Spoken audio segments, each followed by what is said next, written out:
Hey guys, Dusty here. Today I'm excited to be reviewing HOKA's latest carbon plated race day shoe, the Rocket X2. So this is going to be my first impressions review. So far I have 2 runs in the shoe for a total of 55k or about 35 miles. And with that being said, let's dive right into it with stack height. The Rocket X2 has a stack height of 36 millimeters in the rear, 31 in the forefoot for a heel to toe drop of 5 millimeters. My men's size 8.5 weighs in at 7.4 ounces or 209 grams. For me, I went true to size and that was the correct decision. However, I am pretty close to the end of the shoe. So if you're someone who is on the border between 2 different sizes, definitely go with the larger size.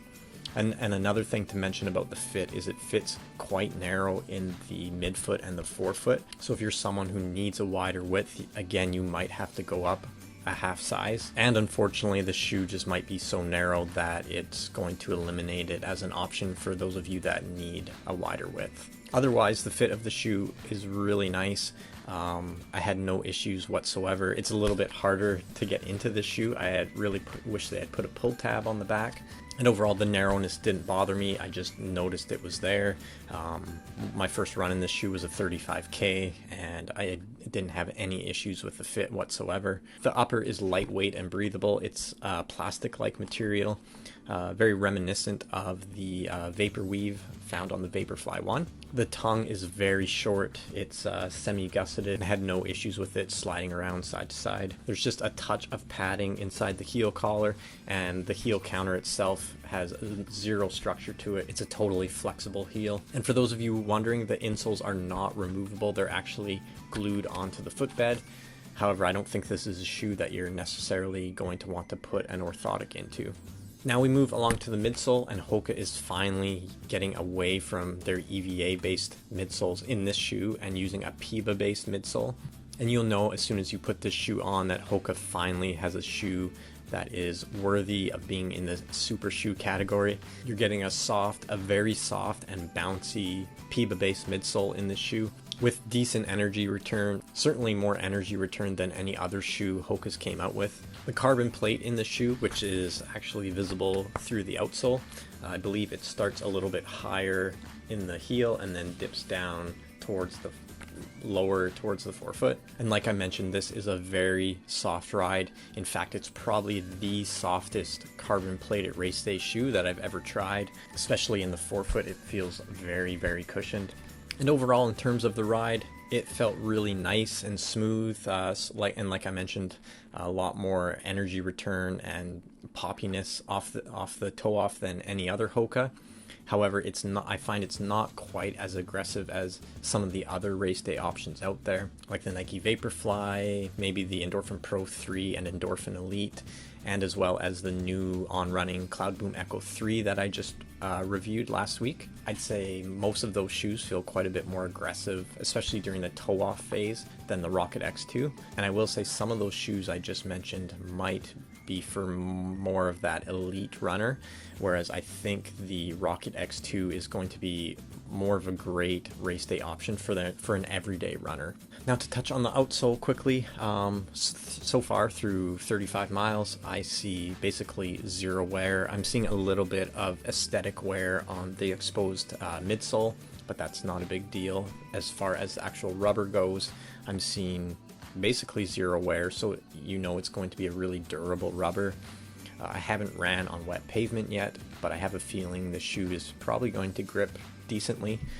And I think in terms of life of this shoe, you're probably going to be able to still use this as a race option, probably right up until even 200 miles. And then maybe you can still even get another 100 to 200 miles out of this shoe for training after that. Oh, and another thing I'll mention about the ride of the shoe was it felt very stable, especially for being how soft of a ride it is. And I think that just has to do with, like every other HOKA shoe, it has a very wide base. So when I'm running in the shoe, every foot strike felt really stable and sure-footed. And if you have a little bit of pronation, I think this shoe is going to be stable enough to hold you in a neutral position if that's something that you worry about. So overall, the couple of runs I've done in this shoe, like I mentioned, my first run was a 35k, and in the middle of that run I had done a 10k, building up to almost marathon pace, And I think for this shoe, I'm going to classify it as a really soft feeling marathon cruiser. It felt really nice cruising along at just a bit slower than marathon pace, and in another run I went a little bit faster than marathon pace, kind of down to that 320 per kilometer, and it felt really smooth during that run as well. I haven't quite tested it out yet at some of the faster paces, but I'll make sure I do that before I give my full review.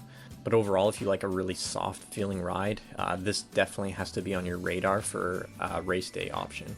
Now for me personally, I usually race with shoes that have a higher heel to toe drop. The Rocket X2 has a 5mm drop, which is actually pretty consistent throughout the HOKA lineup.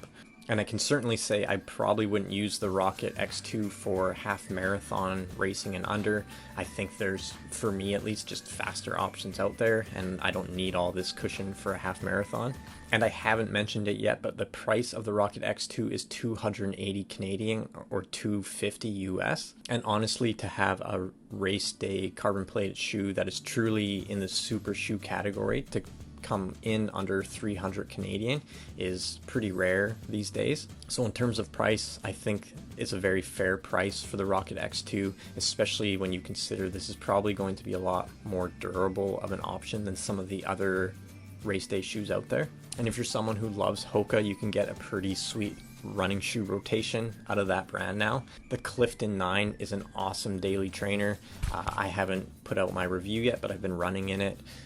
It's really nice for easy miles, long runs, and then you have your speed day or tempo day shoe in the Mach 5. And then for those really key sessions and of course race day, you could look at the Rocket X2. So well done to HOKA, you made a great race day option. I'll be sure to leave my full review after I reach that 100-mile mark. And like always, if you have any questions about this shoe, leave a comment down below and I'll be sure to get back to you. And thanks for watching, and I'll see you in the next video.